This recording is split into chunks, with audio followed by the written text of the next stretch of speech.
Tema seminar pada malam hari ini tadi sudah disampaikan oleh Pak Arman, yaitu judulnya di sini adalah Pentakosta sebagai peristiwa pneumatic enhancement.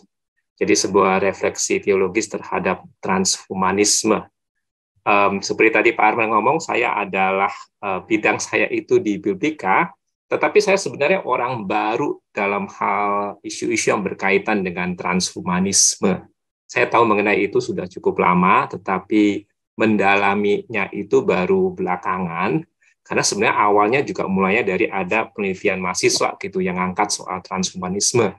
Jadi pas didiskusi, ternyata ada banyak hal yang menarik juga di sini. Gitu. Jadi diskusi dengan beberapa dosen, dan akhirnya kemudian kita muncul jadi banyak dialog, diskusi mengenai bagaimana kita sebenarnya meresponi transhumanisme ini. Jadi awalnya dari situ. Ya, jadi awalnya dari situ. Oke, kita masuk aja dulu. Transhumanisme sebenarnya sederhananya itu ada semacam gerakan atau pandangan yang usahanya itu adalah ingin meningkatkan kondisi manusia supaya gimana caranya kondisi manusia itu melampaui kondisinya saat ini atau keterbatasannya saat ini. Makanya ada istilah trans gitu ya. Jadi kayak beyond human gitu. Tetapi masih human tetapi melebihi kondisi atau natur manusia saat ini. Nah, sebenarnya topik ini adalah topik yang menarik perhatian banyak pihak dan kerap ditelisik dengan berbagai sudutnya. Orang Kristen membahas itu, orang-orang yang bukan Kristen juga bahas itu, kemudian ada yang pro, ada yang kontra. Nah, perlu diingatkan dulu, saya sampaikan dulu di sini, presentasi hari ini tuh bukan memaparkan secara komprehensif mengenai pandangan transhumanisme. Jadi juga bukan evaluasi komprehensif mengenai pandangan ini, tetapi lebih kecil, lebih spesifik.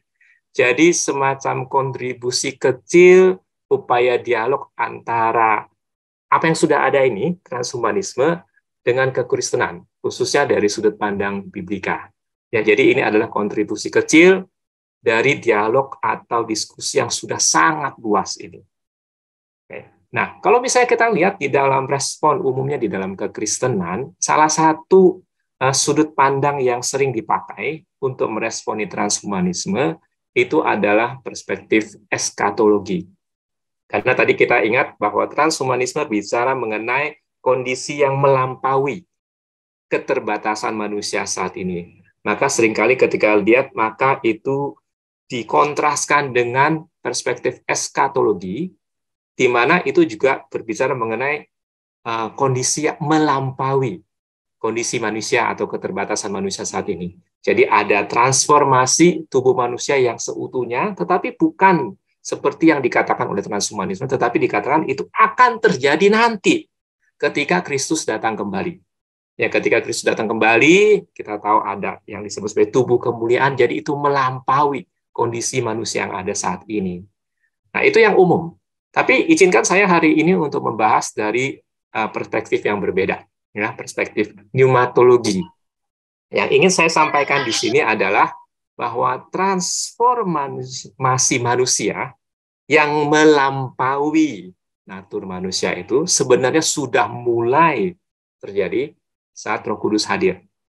Makanya secara khusus hari ini saya akan diskusikan peristiwa Pentakosta di Kisah Para Rasul pasalnya yang kedua. Ya, jadi ini salah satu perspektif yang sedikit berbeda. Bukan berarti perspektif lain yang lainnya itu tidak benar, tapi ini sekali lagi sebagai tambahan lensa membaca.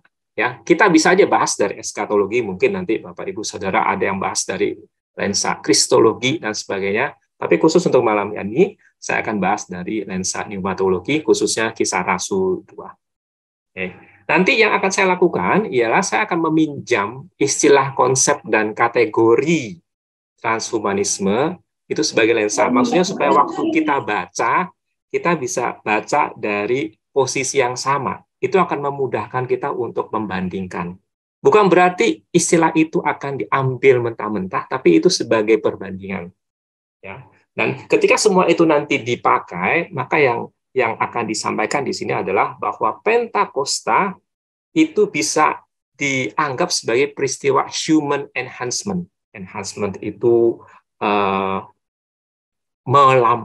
menguatkan manusia, ya, meningkatkan kondisi manusia, di mana manusia memperoleh kemampuan yang melampauinya, tetapi bukan melalui technological enhancement, nanti saya akan jelaskan, tetapi melalui pneumatic enhancement. Ya, jadi ini yang sebenarnya hendak disampaikan dari pembahasan hari ini. Nanti alurnya kira-kira seperti ini. Saya akan bahas sedikit dulu tentang transhumanisme dan narasi mengenai technological enhancement, jadi peningkatan kondisi manusia melalui teknologi. Setelah itu saya akan bahas sedikit mengenai Pentakosta dan narasi pneumatic enhancement. Baru nanti dua itu akan saya bandingkan. Baru nanti terakhir akan ada refleksi teologis. Ya, jadi ini dari saya pribadi melihat apakah ada 2-3 hal yang bisa kita pakai sebagai lensa untuk merenungkan, ya, untuk merenungkan hal ini. Nah, saya pakai istilah narasi karena nanti saya tidak hanya memberikan data, tetapi juga mau lihat seperti ada semacam pengisahan, ada ceritanya, mungkin semacam meta narasi, gitu ya. Kondisi saat ini seperti apa, tujuan akhirnya yang hendak dicapai itu apa, bagaimana usaha untuk mencapai tujuan akhirnya. Jadi kira-kira seperti itu. Oke. Sekarang kita masuk ke bagian yang pertama. Seperti tadi yang sudah saya sampaikan, transhumanisme itu bisa didefinisikan sebagai suatu pandangan atau gerakan yang mengupayakan peningkatan kondisi manusia. Sehingga akhirnya, nah ini tujuan akhirnya, itu bisa manusia itu melampaui kondisi dan keterbatasan manusia saat ini. Oke.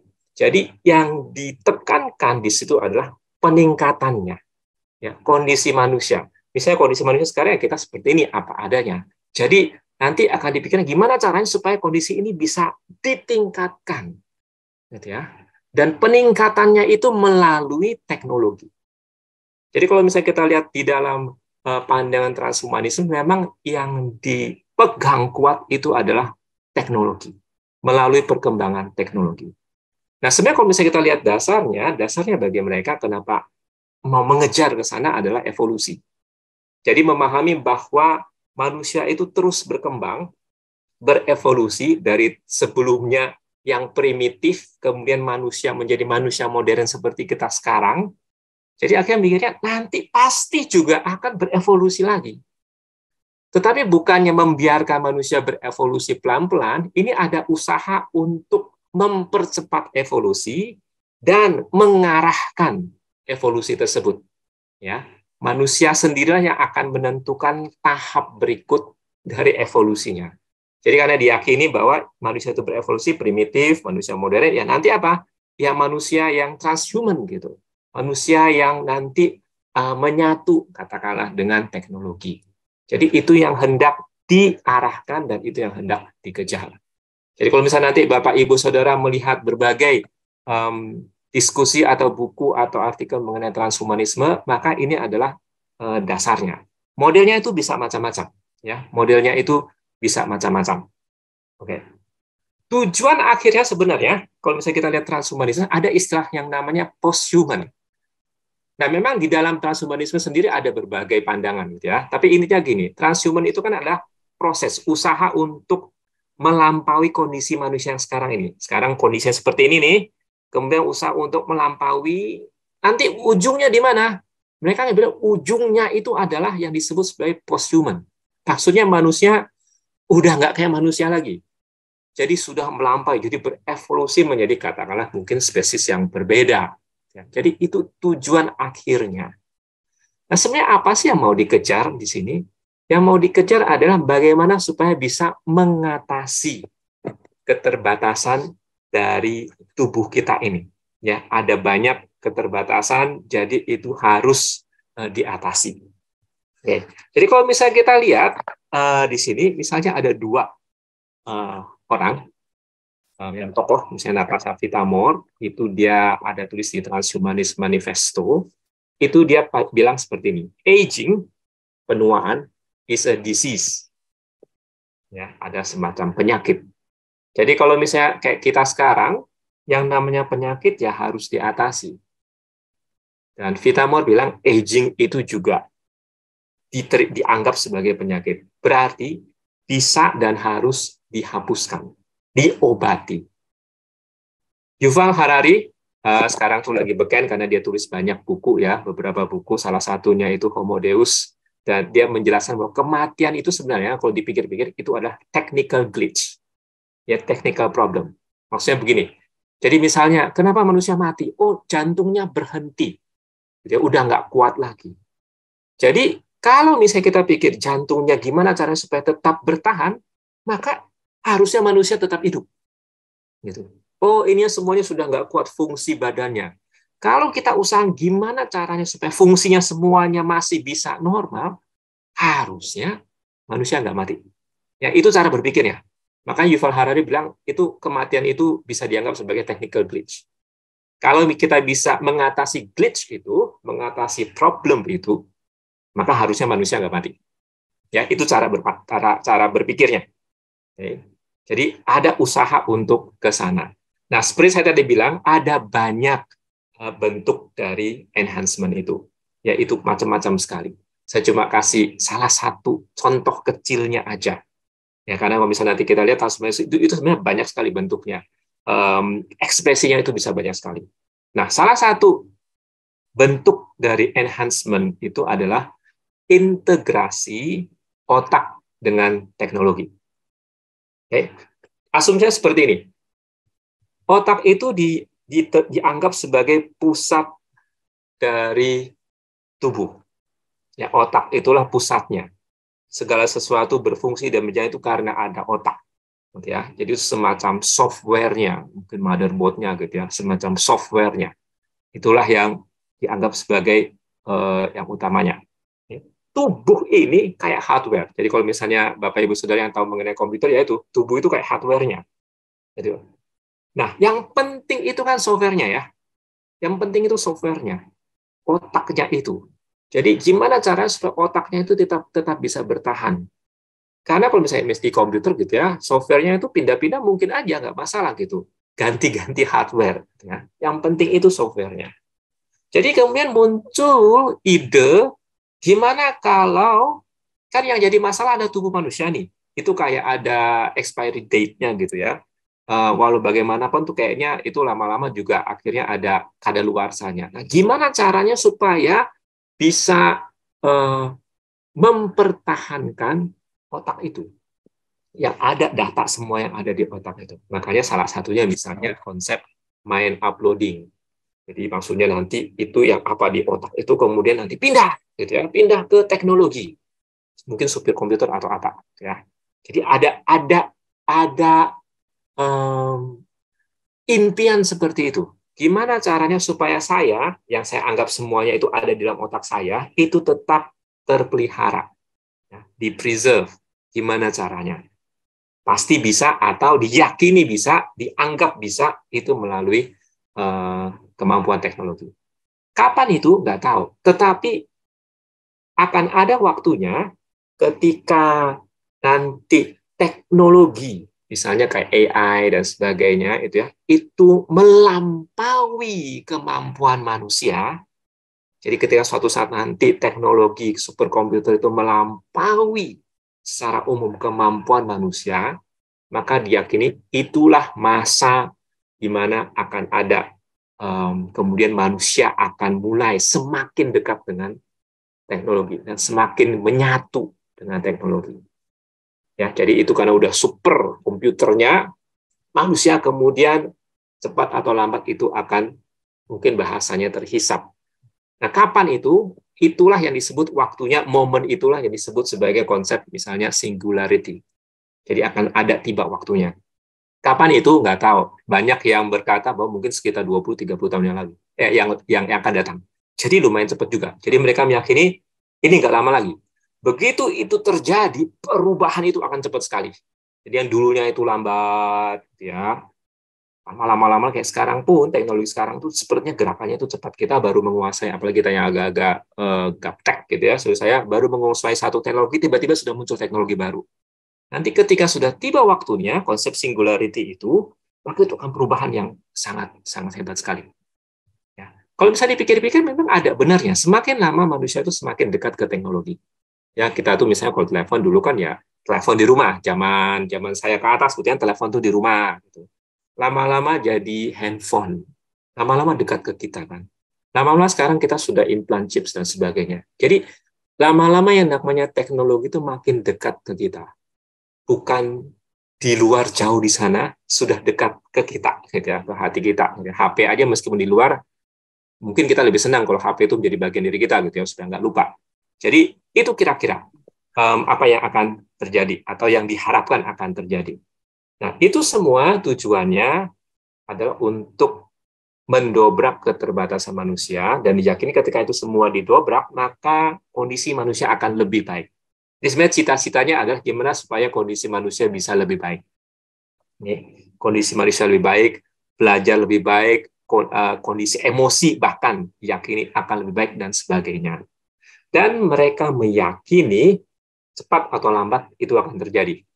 Nggak tahu terjadinya nanti akan bagus atau enggak, tetapi pasti akan terjadi. Teknologi itu makin lama tuh makin dekat, um, makin dekat dengan manusia. Gitu. Jadi cepat atau lambat itu akan terjadi. Itu yang diyakini. Ya, jadi ini adalah narasi dari um, transhumanisme, technological enhancement. Manusia yang berevolusi, kemudian berusaha menjadi lebih baik, mengatasi keterbatasan melalui teknologi, nanti akan tiba suatu saat nanti. Tujuannya apa? Supaya menjadi lebih baik. Oke. Nah, ini technological enhancement.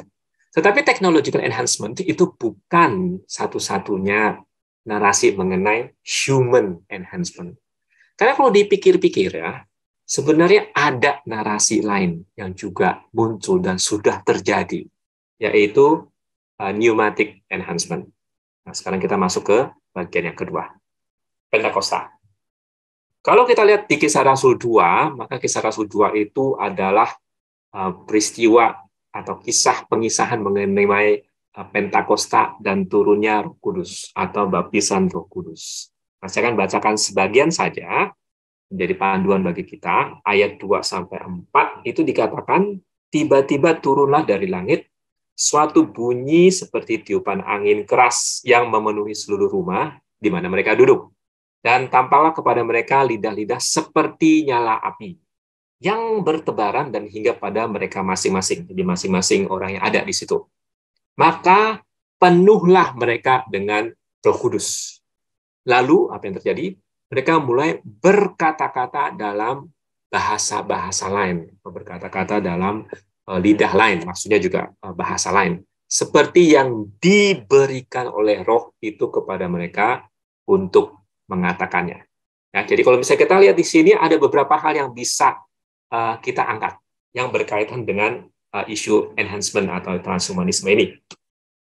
Yang pertama, kalau bisa kita lihat latar belakangnya dari Kisah Rasul 1, maka para murid sebenarnya sedang menantikan janji. Jadi Tuhan Yesus bilang, kalian jangan kemana-mana dulu, tunggu di Yerusalem menantikan janji Allah, yaitu baptisan Roh Kudus. Jadi mereka tunggu di sana. Mereka doa, mereka tunggu. Nah, waktu mereka doa di Kisah Rasul 2, maka ada manifestasi. Gitu ya. Ada angin kencang, kemudian ada lidah-lidah seperti api. Jadi itu gambarannya, ya. Lidah-lidah seperti api, dan ketika ada lidah-lidah seperti api itu hinggap, maka dikatakan, maka penuhlah murid-murid dengan Roh Kudus. Nah, pertanyaannya tentu saja salah satunya adalah kenapa simbolnya itu lidah.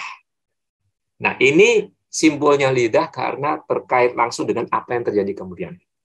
Nah, karena yang terjadi kemudian adalah mereka tiba-tiba bisa berbicara dalam bahasa lain. Kalau misalnya nanti kita lihat, itu bahasa, belasan bahasa lain. Tiba-tiba bisa berbicara dalam bahasa lain. Ya, jadi lidah itu sebagai simbol dari bahasa di sini. Ya, lidah-lidah seperti api itu, lidah itu sebagai simbol dari bahasa, karena dikatakan mereka berbicara dalam lidah-lidah lain, maksudnya bahasa lain. Jadi kemampuan supranatural, bukan kemampuan natural manusia, itu kemampuan supranatural bisa berbicara bahasa lain yang diberikan oleh Roh. Dan kalau kita perhatikan, bukankah ini adalah bahasa yang belum pernah mereka pelajari sebelumnya? Ya, jadi ketika Roh Kudus turun atas mereka, maka manifestasi yang muncul adalah mereka bisa berbahasa lain. Nggak perlu lagi pakai Rosetta Stone, gitu ya. Nggak perlu lagi Duolingo, nggak perlu lagi belajar. Nanti kalau misalnya bisa seperti ini, nanti nggak ada lagi yang belajar sama Pak John Lee Joy-hin gitu ya, bahasa Yunani, gitu. Semuanya udah bisa sendiri. Jadi ini tiba-tiba bisa gitu berbahasa lain. Nah, apakah ini bisa dikategorikan sebagai peningkatan kapasitas otak? Kita nggak tahu. Ya, saya tidak tahu karena tidak dijelaskan mekanismenya. Tetapi yang jelas adalah ketika Roh Kudus turun, Roh Kudus memampukan murid berbicara dalam bahasa lain. Dalam kategori transhumanisme itu sudah beyond, ya, beyond human yang ada salah. Nggak mungkin orang normalnya bisa langsung berbahasa lain. Tapi ini yang terjadi di Kisah Rasul 2. Oke. Jadi kalau misalnya kita lihat di Kisah Rasul 2, maka ada beberapa hal yang bisa kita amati. Yang pertama, kita lihat memang ada yang namanya enhancement, ya, peningkatan. Tadinya mereka itu orang-orang biasa, kemudian cuma bisa bahasanya bahasa lokal, kemudian mereka bisa berbahasa macam-macam. Masing-masing bahasanya macam-macam. Ya. Tetapi kalau kita lihat enhancement ini memang terjadi, tapi enhancement sebagai pemberian, ya, diberikan oleh Allah. Dan yang menariknya kalau misalnya kita lihat di sini, enhancement ini tidak menetap secara permanen. Jadi manifestasinya ya tidak menetap secara permanen. Maksudnya setelah mereka bisa berbahasa asing, entah gimana caranya, setelah selesai itu nggak dicatat para murid, para rasul bisa terus-menerus berbahasa asing. Cuman dicatat di awal ini aja. Jadi kadang ada, terus kadang enggak. Manifestasinya, ya, manifestasi dari enhancement itu. Jadi yang pertama, enhancement itu ada, tapi sebagai pemberian. Yang kedua, manifestasi dari enhancement itu ada, tetapi tidak permanen. Kemudian yang ketiga, kalau lihat tujuannya, ini Pentakosta itu adalah simbol dari era yang baru. Ya, era yang baru di dalam Kristus. Ya, jadi era yang baru beda sama yang lama. Ini era yang baru, orang-orang percaya di dalam Tuhan akan menerima Roh Kudus, ya. Tetapi juga era baru dalam artian mereka juga dimampukan menjadi saksi. Jadi kalau kita lihat tujuannya memang itu menuju era baru mereka sebagai orang Kristen, tapi juga sebagai saksi. Ya, kalau misalnya kita lihat alurnya. Dan apa yang terjadi di sana itu divalidasi oleh pendengar. Ya, kalau misalnya kita lihat para pendengarnya, mereka semua dikatakan Kisah Rasul 2 ayat 7-8 tercengang-cengang, kaget kan, heran. Ya wajarlah mereka heran gitu, karena kan ini nggak masuk akal. Karena mereka bilang, bukankah mereka yang semua berkata-kata itu orang Galilea? Ya orang Galilea harusnya yang ngomongnya orang-orang di situ gitu, bahasa lokalnya.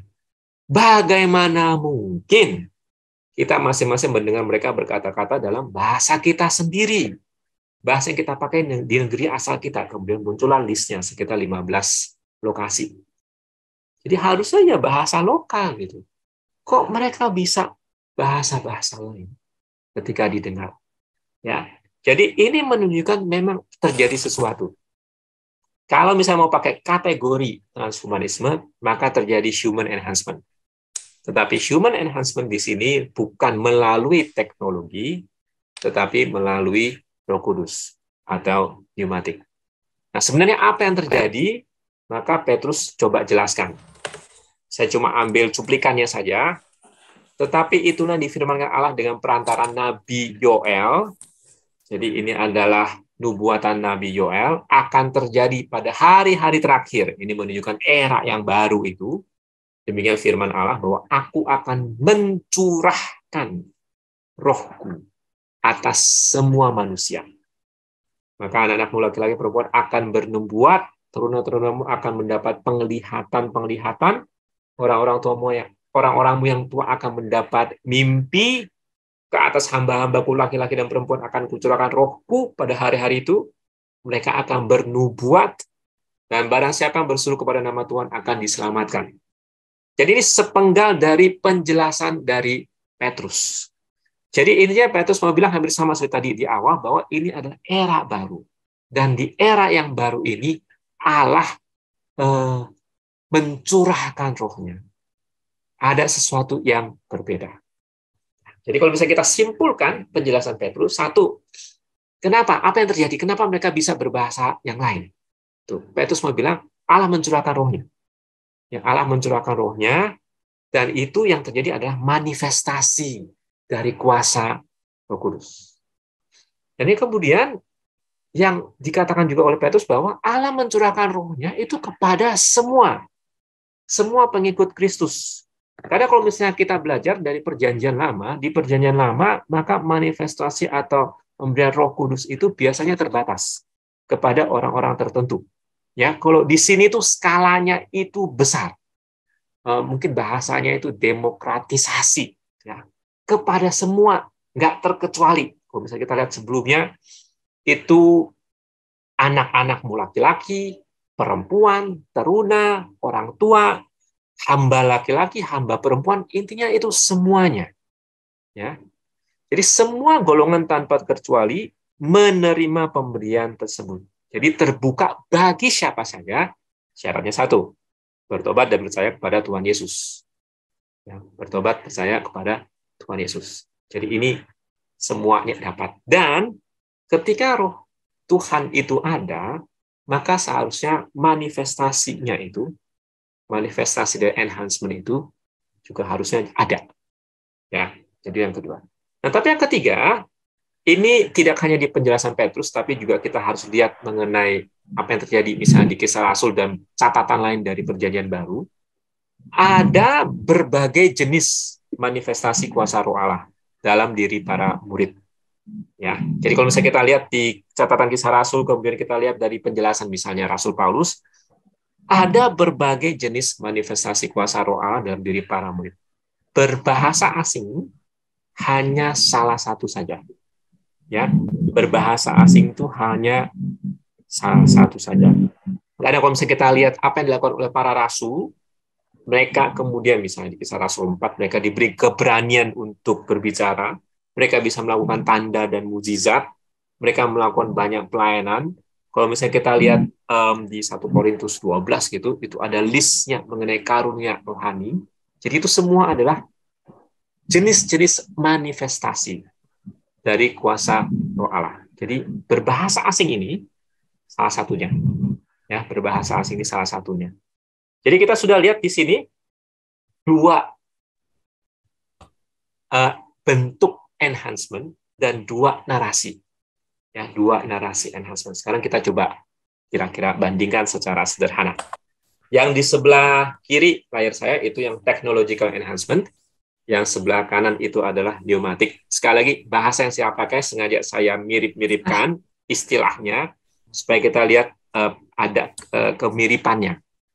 Kalau misalnya kita berbicara mengenai sumber, tentu saja sumbernya satu dari teknologi. Karena kalau misalnya kita lihat dari transhumanisme sendiri ada banyak mungkin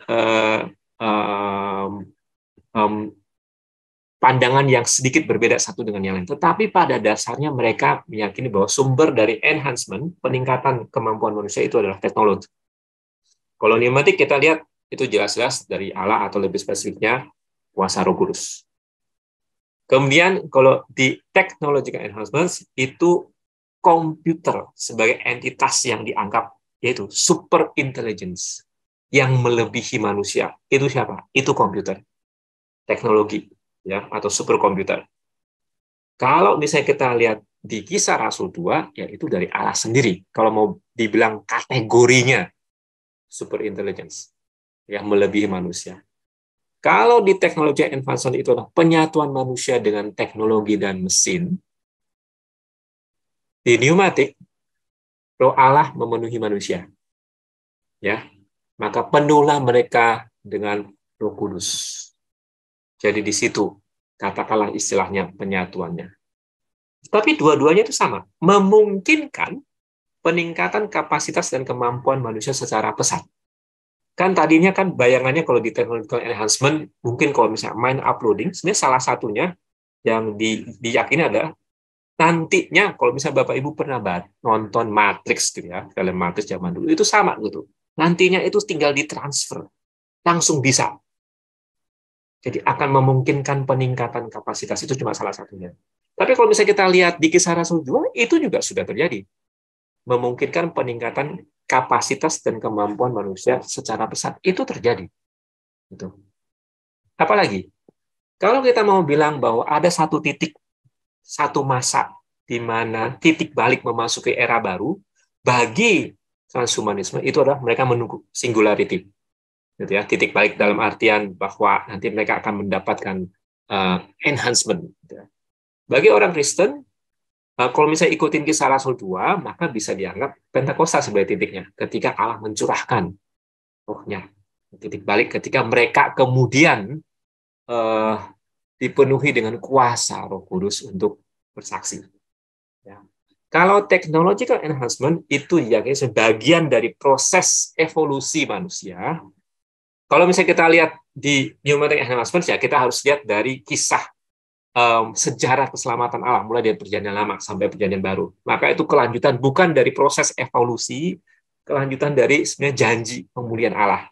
Jadi perjanjian Allah yang ada mulai dari kitab-kitab perjanjian lama sampai ke perjanjian baru di dalam Kristus, dan kemudian ini adalah kelanjutan dari janji itu. Tujuan enhancement menjadi lebih baik. Bagian dari evolusi itu inevitable, tak terelakkan, itu supaya tetapi ujungnya diharapkan supaya menjadi lebih baik. Kalau misalnya kita lihat di Kisah Rasul 2, itu memang menunjukkan era baru, era manusia baru di dalam Kristus, ya, ketika Roh Allah diberikan, tetapi juga menjadi saksi. Ya, jadi kita lihat ada beberapa yang bisa dibandingkan, ada yang mirip-mirip, ada yang berbeda. Nah, kalau sudah kita lihat di sini ada mirip-mirip, ada bedanya, terus kira-kira apa yang bisa kita renungkan dari hal ini?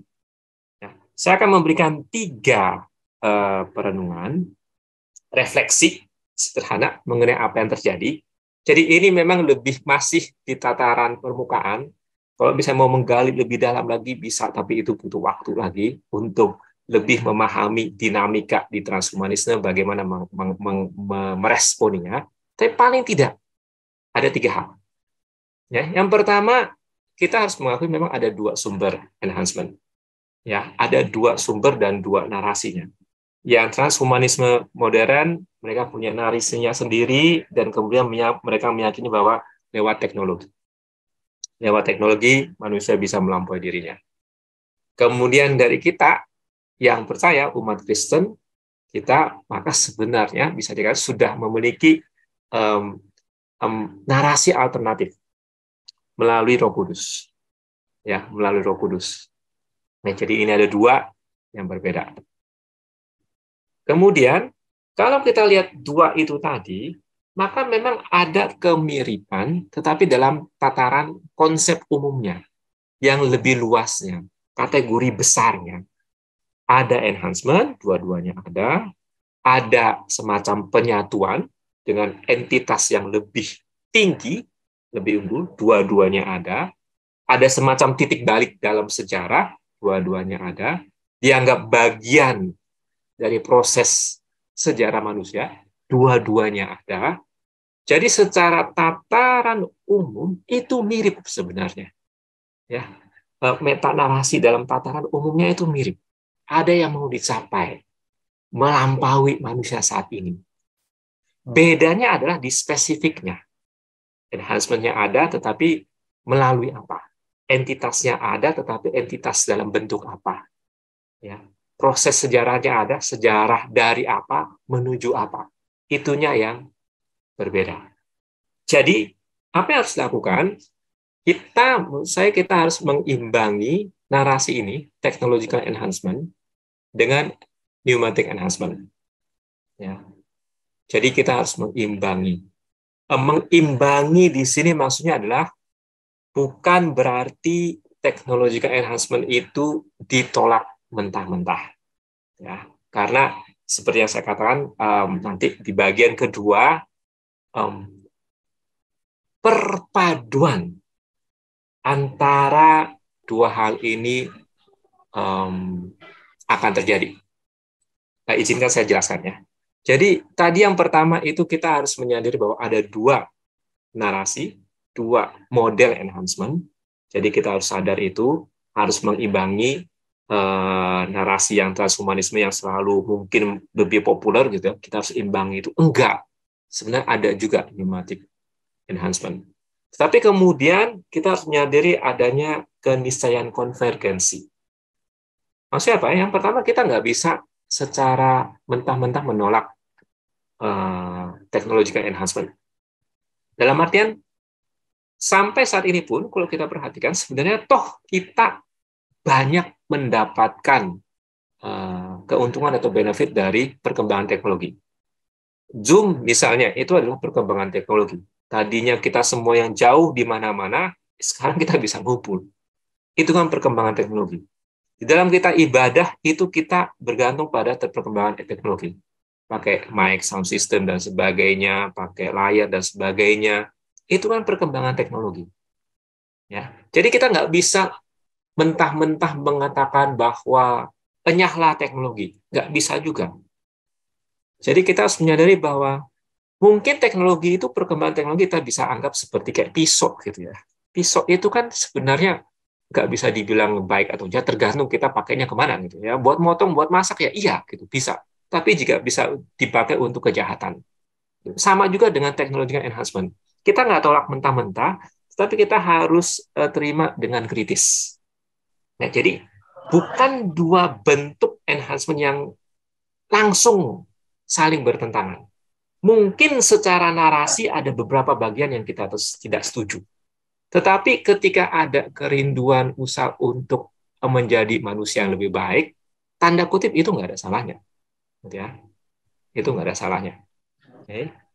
Kemudian, umat yang sudah mengalami pneumatic enhancement bisa saja menjadi saksi melalui technological enhancement. Ya, jadi bisa saja kita yang sudah mengalami itu bisa menjadi saksi melalui technological enhancement. Jadi ini yang penting. Nah, tentu saja mungkin ada yang bertanya gitu ya, apakah technological enhancement itu dapat mereplikasi atau bahkan melampaui manifestasi dari pneumatic enhancement?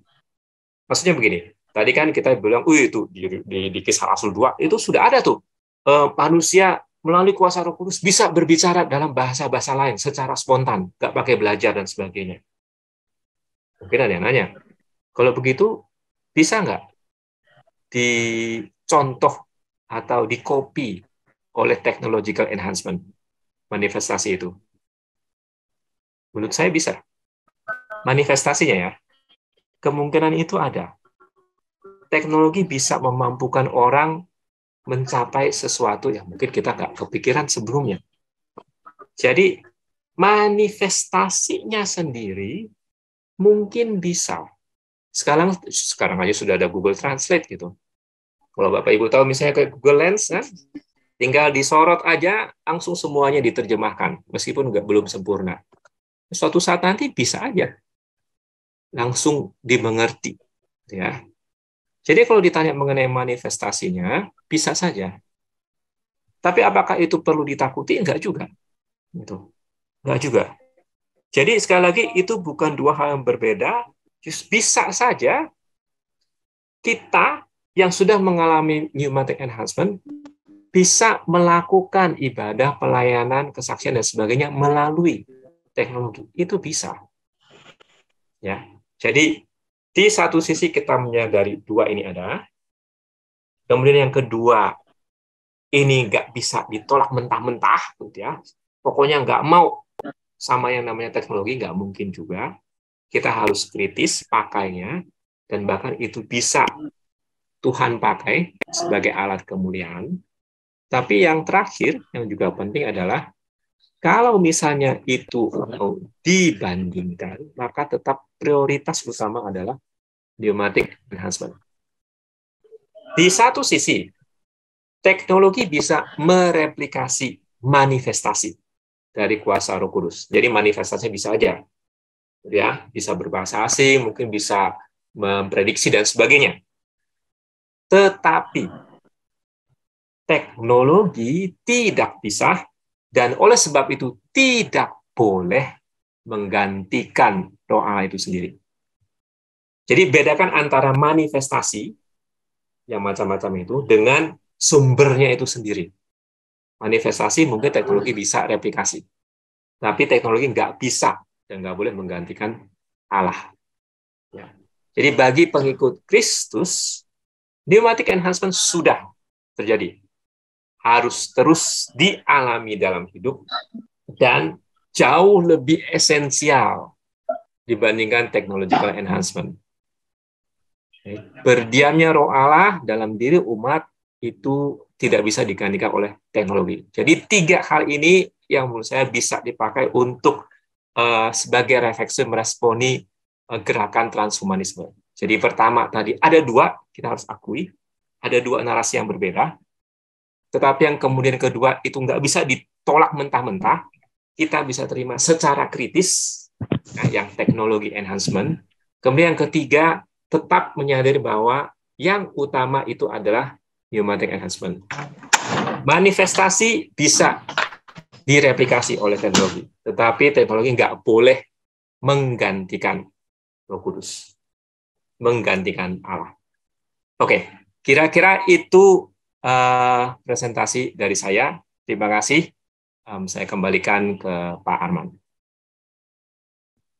Jadi ada pertanyaan tadi dari Pak Edi Sugianto, bagaimana dengan isu perkembangan teknologi metaverse? Apa yang menjadi tantangan dan peluang dari teknologi metaverse ini dan bagaimana kita menyikapinya? Terima kasih. Silakan Pak Dhani.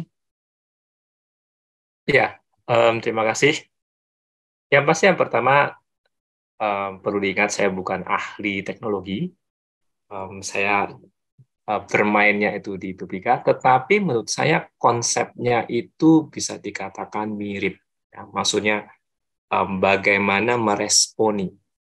Dalam artian begini, mungkin kita mulai dengan bagaimana meresponi. Metaverse atau misalnya transhumanisme atau hal-hal lain itu sudah ada di depan mata. Itu real. Ya. Jadi karena itu real, mau gak mau kita harus menggali ke dalam doktrin dan pengajaran Kristen. Bagaimana kita bisa meresponi itu. Itu yang paling penting dulu. Jadi kita jangan sampai langsung ke 2 ekstrim. Jadi satu yang terima apa adanya, atau yang kedua pokoknya ditolak mentah-mentah. Menurut saya itu 2 ekstrim yang agak keliru. Yang perlu memang kita harus tahu dulu, ini metaverse ini apaan? Ya, ini metaverse ini apaan? Dan kemudian hampir sama seperti tadi, kita mungkin bisa mengkritisi dalam artian apa hal yang bisa kita terima atau bisa kita adopsi di dalam hidup kita sebagai orang Kristen atau bahkan di dalam pelayanan gereja. Maksudnya gini, meskipun katakanlah semua misalnya konsep pandangan di belakang misalnya metaverse atau transhumanisme itu kita anggap berbeda, nggak tepat gitu ya, atau mungkin kita mau pakai istilahnya itu sebenarnya sesat. Tetapi sekali lagi bukan berarti apa yang dihasilkan dari sana itu kita serta-merta tidak terima. Jadi bedakan di sana. Ya, memang ada pandangan yang tidak tepat di sana. Bahkan kalau saya kita pikir-pikir ada banyak sekali sebenarnya. Misalnya saya dari latar belakang psikologi, banyak psikolog-psikolog yang berasal dari latar belakang nggak percaya pada Tuhan, ateisme atau humanisme. Gitu. Ya kita memang menolak perspektifnya itu, tetapi bukan berarti misalnya observasi mereka mengenai manusia, ya, kemudian penemuan mereka itu kemudian ditolak mentah-mentah. Karena kadang-kadang observasi yang mereka lakukan itu ada benarnya. Nah, caranya adalah gimana kita bisa adopsi secara kritis tanpa itu sampai bertentangan atau bertolak belakang dengan iman Kristen. Jadi kalau misalnya ditanya bagaimana dengan metaverse untuk secara teknisnya atau aplikatifnya itu mungkin menurut saya Bapak Ibu harus cari tahu sendiri, ya, cari tahu sendiri gimana caranya kita meresponi itu. Tetapi yang paling penting adalah jangan sampai ke dua ekstrim, dan memang mau nggak mau kita harus gumuli sendiri gitu. Bagaimana kita menghadapi situasi misalnya kayak metaverse tadi. Karena pasti itu daerahnya katakanlah abu-abu. Ada yang pro, ada yang kontra, ada yang kita anggap, oh baik, tapi kok kayaknya latar belakangnya itu agak menyeramkan, dan sebagainya. Jadi saya cuma akan jelaskan sampai di sana. Ya, terima kasih, Arman. Terima kasih, Pak Dhani. Jadi Bapak Ibu sekalian, dalam waktu dekat, STT Amanat Agung akan mengadakan Theological Colloquium. Link untuk pendaftarannya sudah ada ya, Bapak Ibu sekalian bisa mendaftar kalau ingin mengikutinya. Linknya sudah ada. Bisa mendaftarkan diri melalui link yang sudah ada itu. Ya, tanggal 31 Oktober mulai pukul 8.30 dengan pembicara Pak Profesor Yowas Adi Persatya, Pak Matiuso, dan Pak Pendeta Andreas Himawan. Baik, pertanyaan cukup banyak ini ya. Jadi saya akan lihat yang langsung saja berkaitan dengan pembahasan kita pada malam hari ini. Nah, ini pertanyaan dari Pak Grayson. Bagaimana menjamin teknologi dapat digunakan oleh orang Kristen sebagai saksi? Apa wujudnya? Bukankah orang Kristen umumnya hanya penikmat teknologi, bukan pembuat teknologi itu sendiri? Sedangkan pembuat teknologi belum tentu beriman pada Kristus, dan tujuan teknologi pada dasarnya untuk berdasar pada teori evolusi. Silakan Pak Dhani. Ya, terima kasih Pak Grayson.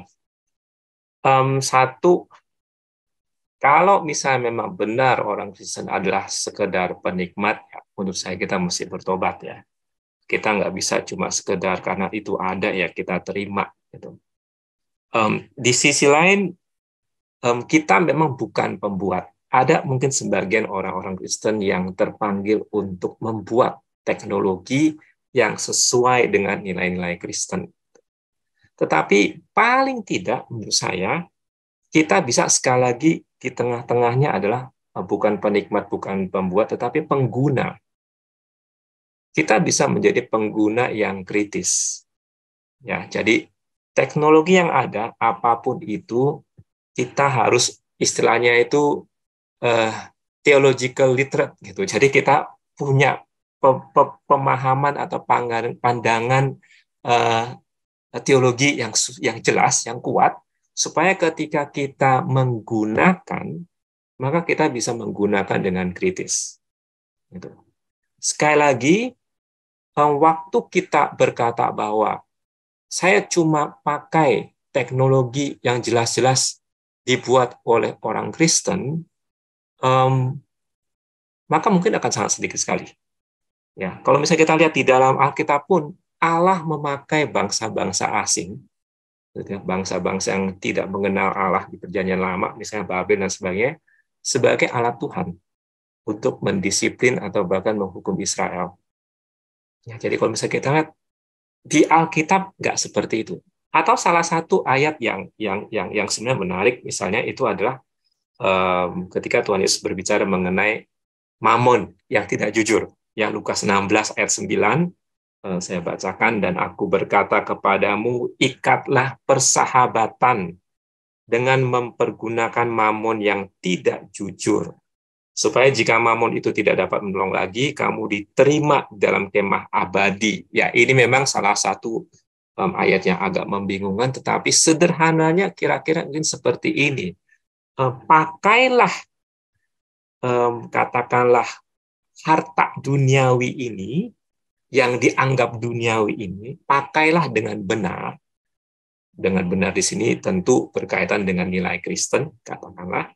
Maka ketika kamu pakai dengan benar, maka kamu diterima. Jadi sederhananya adalah, kalau kamu hidupmu benar, termasuk waktu kamu memakai benda-benda duniawi itu, nah itu yang benar, itu yang diterima Tuhan.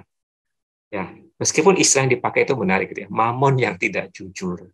Jadi menurut saya itu hal yang sama juga yang kita terapkan prinsipnya ketika kita misalnya mengadopsi atau menggunakan teknologi yang ada. Anggaplah itu tanda kutip semacam hal yang duniawi, mamon gitu ya, sesuatu yang katakanlah orang banyak pakai dalam konteks duniawi, hal yang bertentangan dengan Tuhan. Tapi Alkitab bilang pakai, gitu ya. Ikatlah persahabatan dalam artian pakai dengan benar. Gitu. Jadi bisa itu dimungkinkan ya untuk hal-hal seperti itu. Jadi sekali lagi kalau misalnya ditanya gimana caranya, betul kita nggak bisa cuma jadi penikmat saja. Menurut saya itu salah. Tidak semua dari kita bisa membuat teknologi, saya nggak bisa. Tetapi paling tidak kita semua bisa menjadi pengguna yang kritis. Ya, kira-kira seperti itu. Baik, terima kasih Pak. Ini ada pertanyaan lanjutannya. Apakah bisa dikatakan bahwa teknologi juga merupakan kelanjutan dari manifestasi positif karya Roh Kudus bagi manusia? Apakah bisa atau tidak, Pak? Ya, secara umum sih kita melihat semua perkembangan yang ada itu ketika dipakai dengan benar itu juga adalah pemberian Tuhan, ya. Jadi berkat yang Tuhan berikan. Karena ketika semua hal yang membuat kita maksudnya mendapat kondisi yang lebih baik, misalnya segala sakit penyakit itu akhirnya ditemukan obatnya. Misalnya ada teknologi yang membantu orang-orang miskin menjadi lebih baik kondisinya. Itu tentu hal yang positif. Itu tentu hal yang positif. Dan kita terima itu sebagai bagian dari kemurahan Allah yang Allah berikan melalui manusia, melalui daya kreasi manusia. Jadi secara umum ya. Jadi kita tidak bisa bilang bahwa pokoknya semuanya itu salah. Enggak juga. Yang ada adalah semua yang ada itu memang sudah terdistorsi oleh dosa. Jadi kita berbicara mengenai skup lebih luas ya. Jadi itu cara pandangnya. Mungkin seperti itu aja, Pak Arman. Ya, baik Pak. Ini sekarang berkaitan dengan motivasi para saintis di bidang technological enhancement itu kan untuk mengejar kualitas hidup manusia yang lebih baik. Apa itu salah? Apabila motivasi para saintis mengejar technological enhancement untuk meraih immortality itu morally wrong, itu pertanyaan dari Louis dari GPMBRI Kemurnian nih Pak. Apakah kita Ya, sebagai orang Kristen harus percaya kalau teknologi enhancement untuk menjadikan manusia immortal itu tidak mungkin terjadi? oke. Satu-satu. Niat untuk mencapai sesuatu yang baik, ya. Niat untuk mencapai, katakanlah mereka mau mencapai, katakan immorality, hidup yang kekal kan, bahasanya kita sekarang. Itu kan pertanyaan yang tidak salah, ya. Misalnya di Alkitab orang kaya muda itu bertanya bagaimana caranya supaya saya mendapatkan hidup yang kekal, ya. Itu kan pertanyaan yang tidak salah sebenarnya. Cuman yang keliru adalah jawabannya. Jadi usaha untuk mencapainya itu nggak salah. Toh semua orang juga mengejar itu. Gimana caranya untuk mencapai bahasanya kita hidup yang kekal itu. Bagi mereka ya immorality, katakanlah hidup yang terus-menerus. Jadi itunya sendiri nggak salah. Itu bisa, menurut saya bisa menjadi titik dialog. Dalam artian, kalau misalnya kita mau berbicara mengenai nilai Kristen, ya dari situ. Memang ada gitu. Cuma memang yang kita tidak setuju adalah bahwa jawabannya ada melalui teknologi. Itu satu. Jadi apakah morally wrong usaha untuk mencapainya, niat atau hasratnya, itu tidak salah. Bahkan ada yang mengatakan bahwa sebenarnya dari mana munculnya hasrat itu ketika manusia ingin immortal? Dari mana munculnya hasrat itu? Gitu. Mungkinkah itu memang dari Tuhan gitu, bahwa manusia ada sense untuk bahwa manusia itu tidak berbahaya dan ingin mencapai sesuatu yang lebih baik, dan itu dimengerti sebagai immortality. Itunya sendiri tidak salah. Ya. Tapi kemudian kok pertanyaan, apakah berarti tidak mungkin terjadi immortality? Saya akan sampai ke titik dalam kekristenan yang disebut dengan hidup kekal itu bukan cuma sekedar hidup selamanya, tapi hidup bersama Tuhan, ya, di dalam Kristus. Jadi hidup yang benar-benar diubahkan dan di dalam Kristus. Nah, untuk seperti itu pasti nggak bisa. Mungkinkah bisa diperpanjang? Mungkin aja bisa. Ya. Tetapi kualitas seperti yang dinyatakan dalam Alkitab, tubuh kemuliaan di dalam Kristus bersama Kristus dan sebagainya, itu pasti nggak bisa. Nah, karena itu sangat sangat spesifik sekali untuk di dalam kekristenan. Ya, tetapi untuk memperpanjang saya nggak tahu. Saya membuka kemungkinan itu sih. Ya bisa aja sih, mungkin memperpanjang. Ya, kita nggak pernah tahu. Tetapi untuk kualitas yang sama persis dengan yang dinyatakan oleh Alkitab, menurut saya sih enggak ke sana. Terima kasih. Baik Pak, sebelum saya melanjutkan ke pertanyaan berikutnya, saya informasi sedikit kepada Bapak Ibu sekalian bahwa Prodi Magister Teologi MTH itu ada program Faculty Development. Jadi ada beasiswa yang tersedia kepada Bapak Ibu sekalian yang ingin melanjutkan studi lanjutan. Pertanyaan berikutnya nih Pak dari Pak Andri Setiawan. Apakah pneumatic enhancement yang Bapak sebutkan itu identik dengan proses pengudusan sanctification? Agak sedikit berbeda. Pengudusan itu kan sebenarnya proses terus-menerus membuat kita menjadi semakin serupa dengan Kristus, ya. Dan itu terjadi setiap hari dan itu melalui kuasa Roh Kudus, tapi juga melalui ada bagian kita, ketaatan kita. Jadi konsep dari pengudusan itu seperti itu. Ketika saya berbicara mengenai pneumatic enhancement, itu lebih berbicara ke kapasitas yang diberikan Roh Kudus yang membuat kita memiliki kemampuan yang melampaui keterbatasan manusia. Jadi lebih ke sananya. Karena yang mau saya address itu adalah konsep technological enhancement dari transhumanisme, bahwa melalui teknologi maka semakin lama manusia akan menjadi melampaui kemampuan naturalnya, gitu ya, kapasitas naturalnya atau melampaui keterbatasannya. Jadi ketika saya memakai istilah pneumatic enhancement, saya lebih fokus ke sana.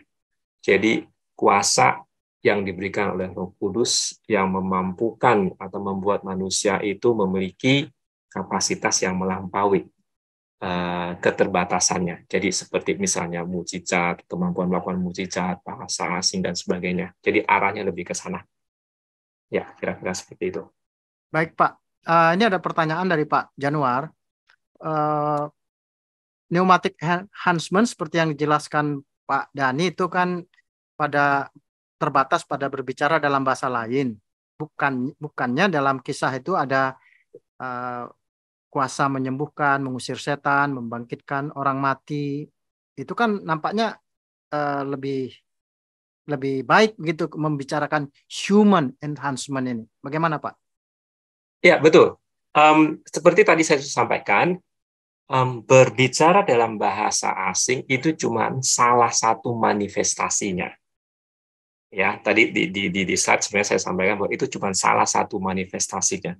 Masih banyak manifestasi yang lain, seperti yang Pak Januar katakan, itu ya, manusia mukjizat dan sebagainya.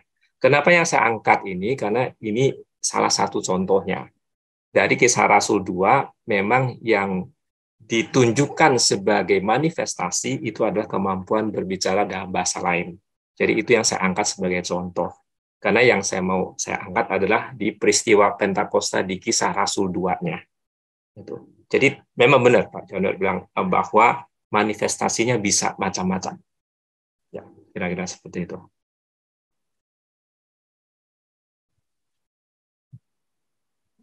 Baik, terima kasih Pak Dani. Sebelum saya melanjutkan ke pertanyaan berikutnya, saya hanya mau memberi informasi kepada Bapak Ibu sekalian, seandainya ada rekan kita, jemaat kita yang ingin studi tentang bagaimana bersaksi di ruang publik, gitu ya, ada program yang program studi yang yang akan membahas tentang itu ya, itu di STTAA namanya di Prodi Magister Ministry yang terbuka untuk para rekan-rekan kita yang dari latar belakang non teologi. Baik, pertanyaan berikutnya ini dari Pak Sahala Marpaung. Apakah pada akhirnya peran hamba Tuhan, guru bisa digantikan dengan teknologi enhancement ini? Mengapa? Apakah sejauh mana kita bisa memakai peningkatan teknologi untuk kemajuan manusia, Pak? Silakan, Pak. Pertanyaan pertamanya, apakah itu bisa menggantikan peran hamba Tuhan ya? Ya, hamba Tuhan dan guru, Pak. Itu sudah mulai terjadi. Jadi kalau dibilang apakah, mungkin bukan apakah, tapi mungkin kapan kali ya. Dalam artian orang sekarang banyak belajar otodidak dari, bahkan sekarang tuh dari YouTube dan sebagainya. Peran guru itu, apalagi peran guru secara langsung itu makin lama makin berkurang. Ya, jadi bagi kita yang terpanggil menjadi guru, saya nggak tahu apakah suatu saat nanti akan punah perannya. Meskipun mungkin kita akan bilang bahwa berbeda antara robot, katakanlah, yang mengajarkan dengan manusia, ya, yang mengajarkan. Tapi kita lihat makin lama makin ke sini kan peran manusia makin berkurang memang. Jadi kita lihat misalnya di jalan tol, tempat parkir dan sebagainya, itu yang ada di Indonesia gitu. Makin lama memang makin berkurang. Sekarang ada chef robot, ya. Ya, sebentar lagi ada guru dan semuanya itu pakainya itu bisa pakai apps dan teknologi. Gitu. Apakah termasuk hamba Tuhan? Bisa saja sebenarnya itu terjadi suatu saat nanti ke depan. Ya, sekarang aja sebenarnya nggak perlu seperti itu kan. Maksudnya sekarang aja kalau misalnya kita lihat orang ketika mau beribadah ya dia tinggal milih di YouTube mau yang mana. Kan? Jadi sekarang kuasanya itu bisa jadi ada di tangan bukannya hamba Tuhan tapi di tangan jemaat. Tapi kalau misalnya kita hypothetically ya, apakah mungkin? Ya menurut saya mungkin aja itu terjadi. Bukan masalah benar atau enggak ya, bukan masalah etisnya ya. Apakah mungkin itu suatu saat terjadi? Mungkin. Ya, mungkin itu terjadi. Maksudnya adalah supaya nanti kalau suatu saat ternyata terjadi kita jangan kaget gitu. Kalau lihat dari perkembangan itu mungkin saja. Nah, tetapi di sisi lain, apakah bisa kita menggunakan technological enhancement itu untuk jemaat? Bisa-bisa aja. Bisa-bisa aja. Nggak perlu sampai teknologi enhancement. Ya. Maksudnya yang ada sekarang pun itu sudah kita, banyak orang sekarang saat teduhnya pakainya apps. Tuh. Udah nggak perlu dengar ini itu lagi. Ya tinggal pilih yang sesuai, kemudian ya itu dianggap membantu. Meskipun di belakangnya masih ada manusianya. Tapi ya kita nggak tahu ke depannya suatu saat nanti mungkin ada AI. Kalau misalnya kita tahu cara kerjanya AI, ya mereka pakai algoritma gitu. Jadi mereka yang akan menentukan, mempelajari kondisi kita, kemudian menentukan, oh ini mungkin ini kata-kata penguatan yang paling dibutuhkan, atau ini mungkin tema firman yang paling dibutuhkan. Mungkin arahnya akan ke sana. Tapi sekali lagi ini hipotetikal ya. Apakah mungkin? Jawabannya mungkin. Baik, ini ada pertanyaan Pak dari Pak Iwan ya. Soal peningkatan apa bagi tubuh manusia yang dia alami dalam hal keberdosaan manusia itu sendiri. Karena uh, pertanyaan terkait juga apa ada perbedaan antara manusia yang lahir baru dan yang sebelum dan sesudah lahir baru, begitu Pak. Pak Anwar mungkin boleh diulangi depannya, maksudnya apa ya? Ya, apakah bagaimana perbedaan antara manusia sebelum lahir baru dan sesudah lahir baru? Peningkatan apa bagi tubuh manusia yang dialami dalam hal keberdosaan manusia itu sendiri? Sebelum dan sesudah lahir baru ya. Saya pakainya yang sederhana aja. Kalau memang kita pakainya adalah ketika seseorang menjadi percaya, kemudian Roh Kudus ada dalam dirinya atau memenuhi dirinya, maka ketika kita berbicara mengenai peningkatan, nah peningkatan itu adalah ya apa yang diberikan oleh, atau bahasa kita sekarang karunia yang diberikan oleh Roh Kudus kepada kita, itu peningkatannya. Kalau mau bilang secara enhancement ya. Meskipun memang kalau kita lihat karunia rohani ada yang mungkin kita anggap nggak begitu spektakuler gitu. karunia melayani, gitu ya, karunia iman dan sebagainya. Tapi juga ada hal-hal yang dianggap itu melampaui kemampuan manusia, gitu ya. Misalnya bernubuat, mujizat dan sebagainya. Jadi kalau misalnya ditanya apakah ada seperti apa ya, sederhananya seperti tadi saya sudah ceritakan. Ya, kalau mau pakai istilah enhancement. Nah, bagaimana dengan berdosa? Apakah orang berdosa? Apakah ada peningkatan keberdosaan? Transhumanisme tidak akan pernah menyelesaikan masalah dosa. Ya, technological enhancement tidak akan pernah menyelesaikan masalah dosa. Itu yang pasti jelas. Satu-satunya isu dosa yang bisa diselesaikan adalah di dalam Kristus. Jadi kalau mau dibilang mengenai kaitannya, saya cuma bisa jawabnya seperti itu. Transhumanisme, apapun itu, meskipun cita-citanya mulia dan sebagainya, nggak akan pernah bisa menyelesaikan akar atau isu atau masalah dosa dalam diri manusia. Ya, seperti itu, Pak Ahmad. Baik, Pak. Ini ada pertanyaan dari Pak Ari. Ada 3 pertanyaan, Pak ya. Pertama, apakah transhumanisme itu bentuk Chimera dan Nephilim zaman Nuh yang dalam zaman modern ini? Itu pertanyaan pertama, Pak. Pertanyaan kedua, bagaimana pendapat Bapak tentang modifikasi genetis atau transplantasi natural mRNA dengan artificial mRNA untuk menghasilkan protein yang dikehendaki manusia eksternal, bukan dari DNA in natural itu sendiri. Apakah itu secara etis benar atau tidak, gitu Pak ya? Kemudian yang ketiga, pemasangan microchip ya di bawah kulit. Apakah boleh secara etika Kristen? Jadi ada 3 pertanyaan tuh Pak. Ya, terima kasih. Mungkin untuk seminar ke depan itu sepertinya ini hal yang menarik, banyak yang bertanya mengenai etika yang berkaitan dengan teknologi ya. Jadi karena pertanyaannya adalah mengenai etika, saya tidak begitu mendalami mengenai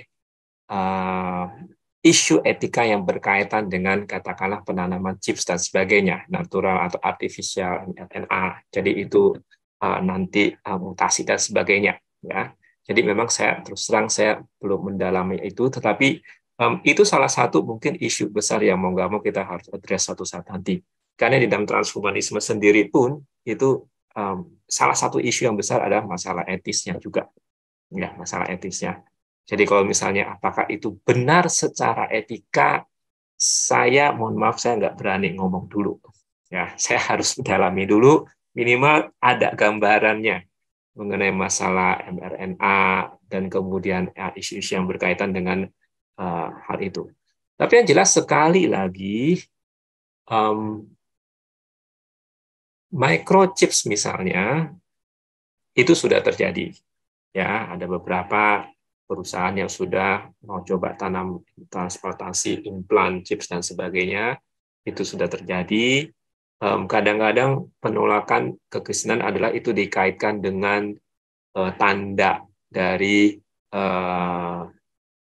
from the beast, gitu ya, tanda yang si jahat itu. Menurut saya mungkin kita butuh pemahaman teologis yang lain selain hanya sekedar bahwa itu tanda dari si jahat itu. Kita harus mengerti dulu itu sebenarnya konsep microchip dan sebagainya itu apa yang hendak dicapai, apa yang akan diambil dari diri kita, apakah ada dan sebagainya. Baru kita bisa meresponi dengan kritis, ya. Jadi kita nggak bisa cuma bilang bahwa itu dari si jahat. Kita mesti tahu dulu maksudnya dari si jahat itu dalam hal apa, ya. Jadi itu. Yang kemudian apakah transhumanisme itu bentuk chimera Nephilim di zaman Nuh pada zaman modern ini? Terus yang saya kurang tahu ya, Nephilim itu kan raksasa ya, kamera itu kan dianggap sebagai bentuk makhluk yang berbeda, gitu ya. Apakah itu yang terjadi ke depannya? Saya nggak tahu apakah akan terjadi seperti itu, apakah itu benar-benar seperti gambaran yang dulu. Tetapi menurut saya agak berbeda ya. Kita bisa ambil itu sebagai refleksi, bisa ya dalam artian, oh jangan-jangan itu mirip dengan apa yang terjadi sebelumnya. Tetapi menurut saya itu bukan yang dalam artian oh inilah itu yang dikatakan Alkitab zaman dulu. Mungkin nggak sampai seperti itu. Ya, nggak sampai seperti itu. Itu dari saya.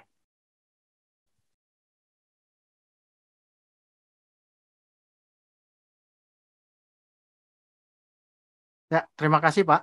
Ini ada pertanyaan dari Pak Luat Sihotang. Bagaimana kita menjelaskan aktor yang berperan dalam transhumanisme? Karena teknologi enhancement yang berperan adalah manusia itu sendiri sebagai pengembangnya, sedangkan Pneuma enhancement yang berperan adalah Allah. Bisakah dikatakan teknologi enhancement tidak termasuk transhumanisme karena hanya mempengaruhi peradaban, bukan manusia secara inherent? Panjang pertanyaannya Pak. Saya coba jawab ya.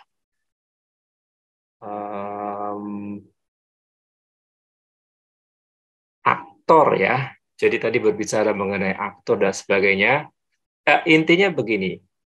Di dalam pandangan transhumanisme itu mereka meyakini bahwa manusia akan mencapai itu melalui teknologi.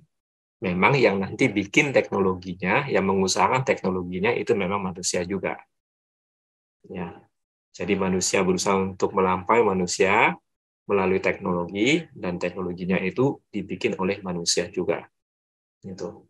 Jadi kalau dibilang apakah itu tidak inherent, natural katakanlah, ya memang bukan natural. Tetapi bagi para pendukung transhumanisme, mereka percaya itulah memang langkah selanjutnya dari evolusi. Jadi tadinya manusia primitif jadi manusia modern menjadi manusia yang mungkin human cyborg gitu, atau apapun istilahnya, tapi yang sudah terbaur dengan teknologi. Jadi itu yang diyakini. Jadi mungkin bukan masalah, mereka tidak mempermasalahkan inherent atau bukan, tetapi ini loh yang hendak dituju, bahwa nantinya manusia bisa berevolusi, dan evolusi selanjutnya adalah melalui teknologi. Dan yang mengontrol itu adalah, at least mengontrol arahnya itu adalah manusia itu sendiri. Ya, manusia itu sendiri. Jadi kalau dibilang tidak inherent, ya mungkin bisa juga dibilang tidak inherent. Tetapi itu mungkin bagi mereka itu non-issue, ya, bukan hal yang penting.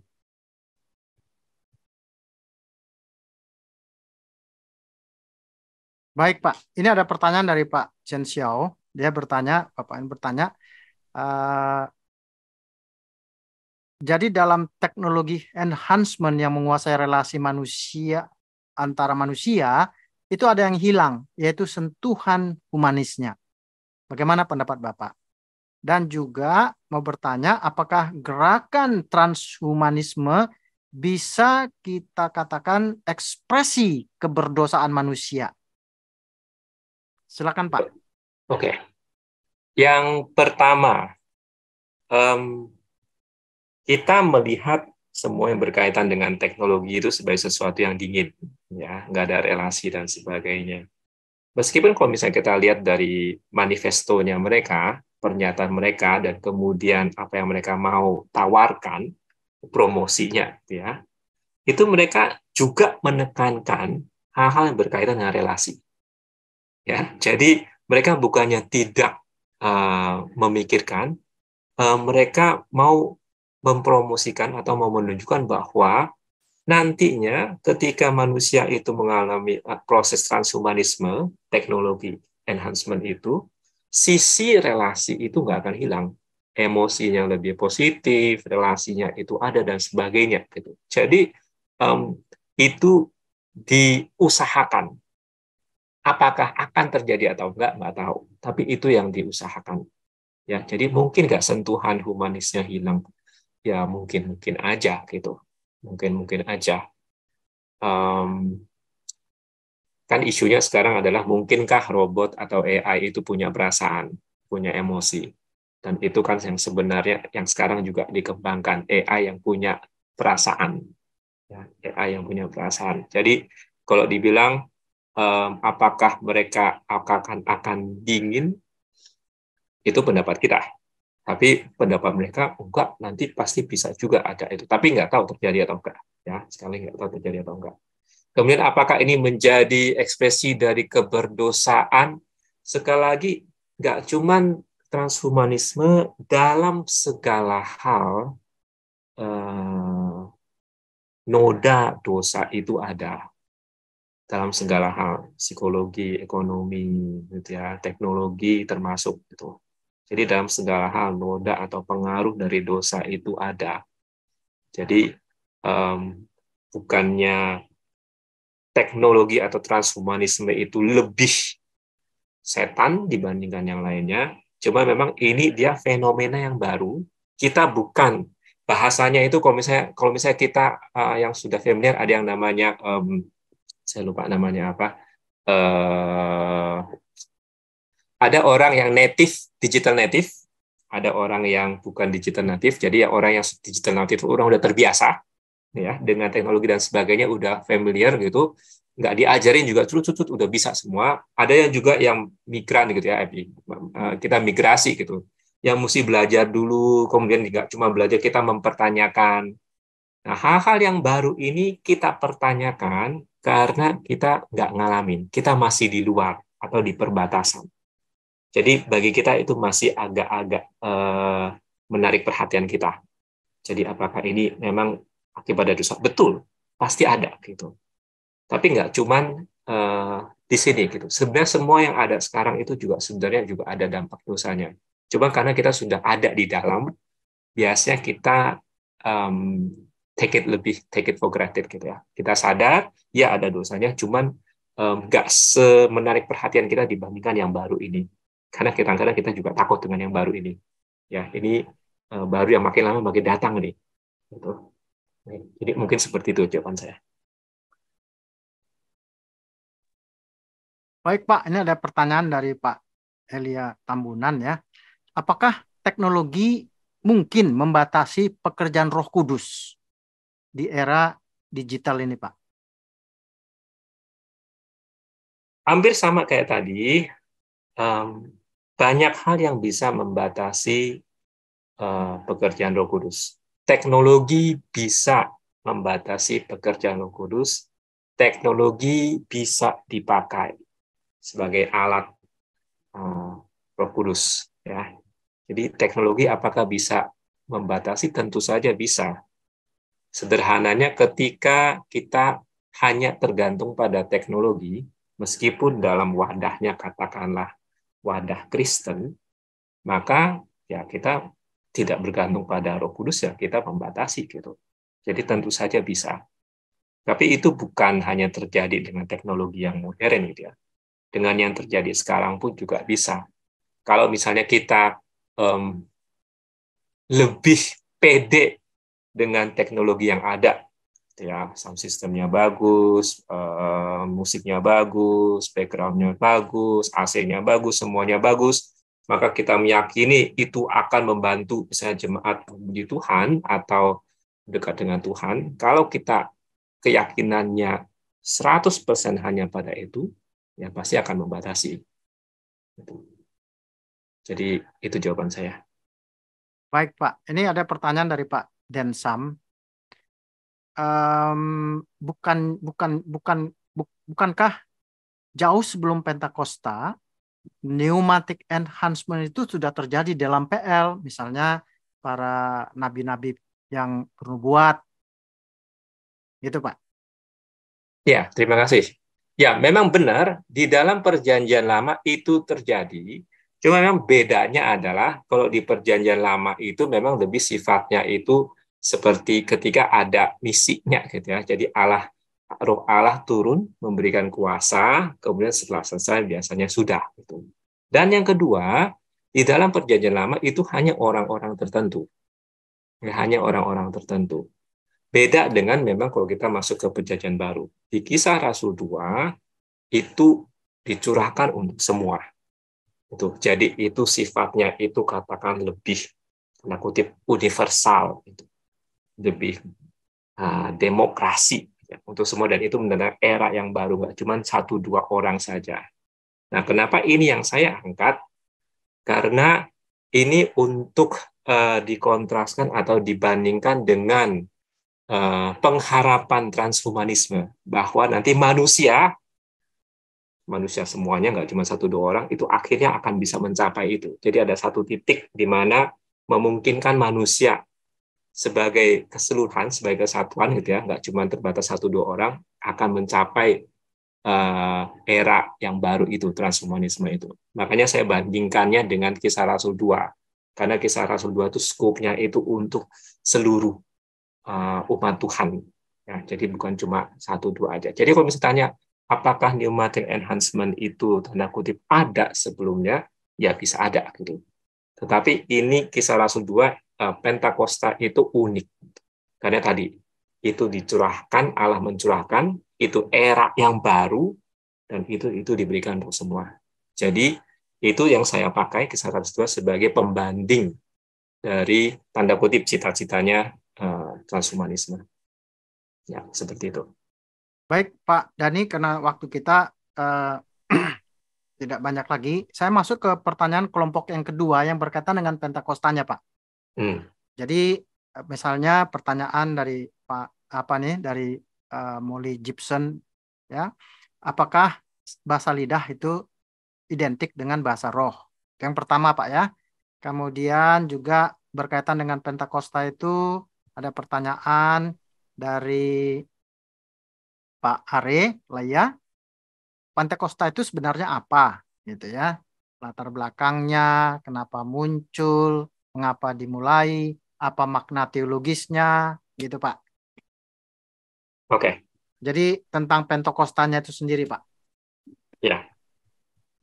Yang bahasa lidah, apakah itu bahasa roh? Asumsi saya itu maksudnya bahasa roh yang disebutkan oleh Paulus gitu ya, misalnya di 1 Korintus 12. Kalau kita lihat di Kisah Rasul 2, itu sifatnya berbeda. Karena di situ ketika mereka berbicara dalam bahasa-bahasa lain, itu dikatakan orang-orang mengerti. Jadi di sana yang terjadi adalah para rasul, murid berbicara dalam bahasa-bahasa lain, bahasa-bahasa yang memang ada, gitu ya, yang dipakai oleh orang-orang lain, dan itu dimengerti oleh orang-orang lain. Itu yang terjadi di Kisah Rasul 2.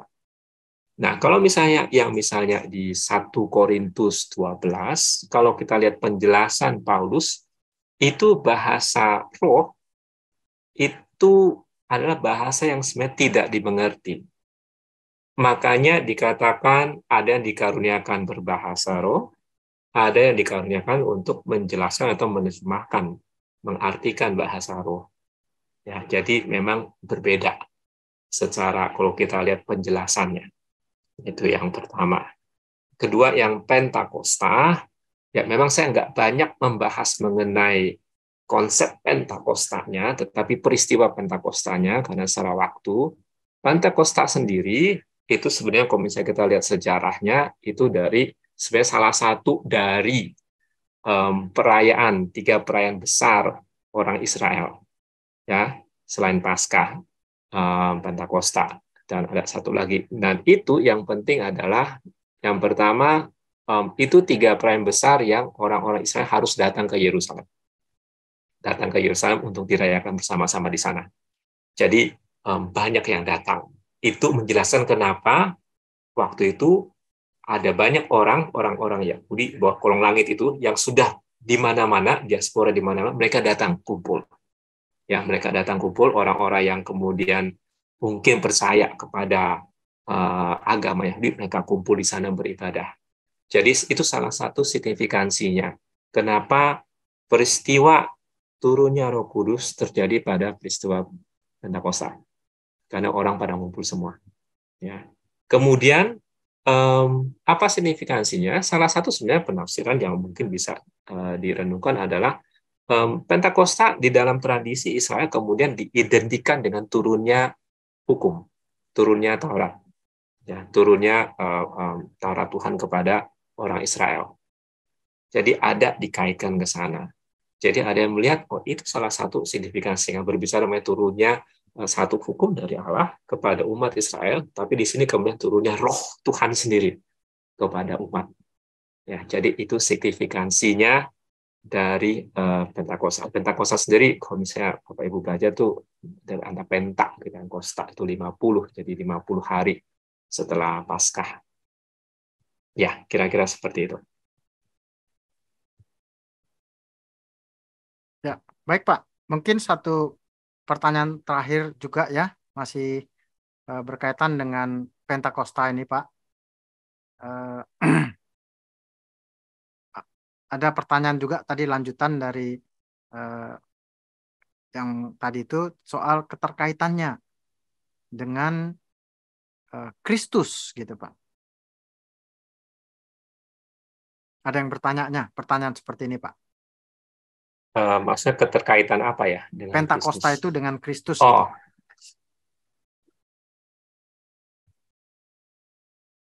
kalau misalnya kita lihat alurnya, pelayanan Kristus kan datang ke dunia inkarnasi, kemudian mati, bangkit kembali, kemudian naik ke surga, dan sebelum naik ke surga, Kristus menjanjikan akan ada turunnya Roh Kudus atau akan ada baptisan Roh Kudus, atau kalau misalnya pakai bahasanya Yohanes akan ada penolong lain. Itu. Jadi kalau misalnya dikaitkan, Kristus sudah naik, kalau pakai bahasanya Pak Yohanes, ya nanti akan ada penolong yang lain yang akan mengingatkan. Jadi fungsinya itu hampir sama seperti Tuhan Yesus yang mengajarkan, mengingatkan. Tapi sekarang Tuhan Yesus sudah naik ke surga, kemudian Roh Kudus ada dalam diri umat bersayap. Ya, jadi kalau dibilang dikaitkan, maka bisa dikaitkan alurnya seperti itu.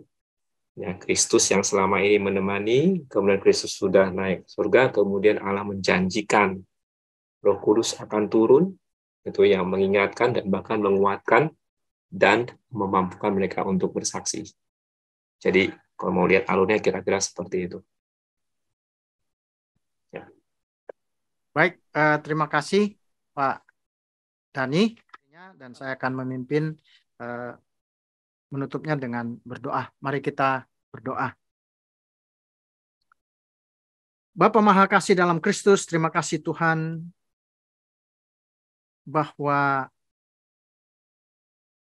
Engkau mencurahkan roh-Mu kepada kami manusia ini. Manusia yang debu ini, yang sebenarnya tidak layak, tapi Engkau mau memberikan roh-Mu kepada kami, supaya kami bisa menjadi saksi-Mu ke tengah-tengah dunia ini. Oleh karena itu, ya Tuhan, kami bersyukur, berterima kasih untuk anugerah yang demikian begitu besar yang Kau berikan kepada kami. Dan terima kasih juga untuk Pak Dani yang telah memberikan suatu refleksi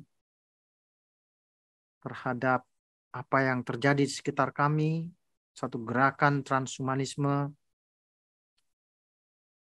Kami berdoa kiranya Engkau menolong kami, umat-Mu di Indonesia ini bisa memberikan respons yang seharusnya terhadap gerakan ini. Kami mohon hikmat Tuhan, kami mohon perlindungan Tuhan. Dan biarlah damai sejahtera Tuhan yang melampaui akal itu memenuhi hati dan pikiran kami semuanya. Dalam nama Tuhan Yesus kami sampaikan doa kami ini. Amin. Selamat malam Bapak Ibu sekalian.